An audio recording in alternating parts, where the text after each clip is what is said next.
journalism itself can be sanctioned, can be criminalized and punished if it does not serve the benefits of the imperialists, in this case Germany or the European Union.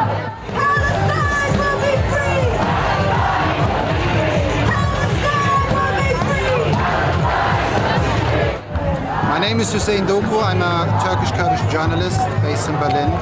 Today I'm here to show my solidarity with the people of Palestine, but also the people in the Middle East.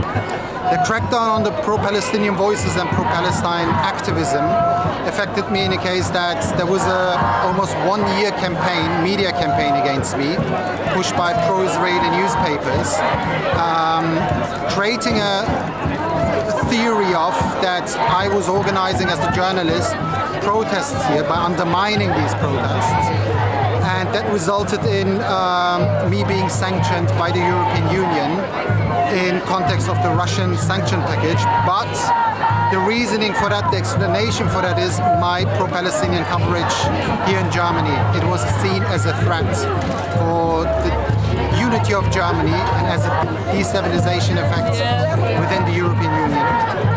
What everyone thinks of being sanctioned is first accounts being frozen and maybe travel ban, which I have as well, but it goes further.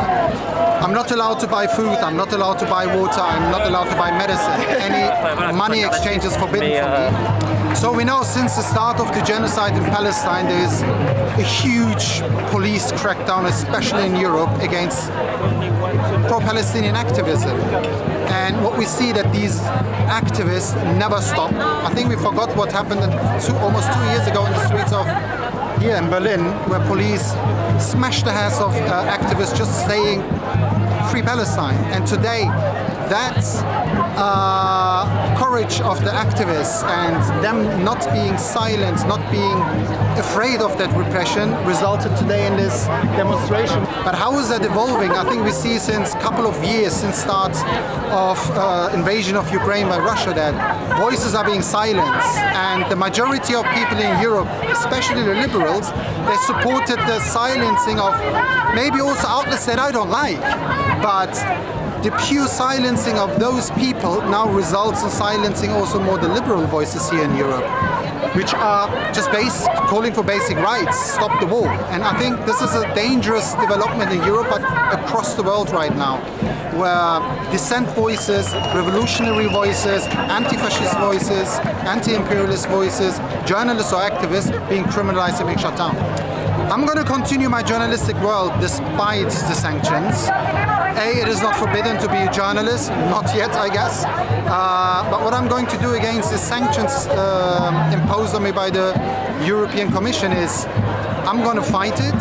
I'm going to fight these sanctions because these sanctions are illegal. They're extrajudicial. There was no court, there was no hearing, there was no sentencing. It's just 27 people coming and deciding that they don't like you and they're going to punish you. Even the European Union says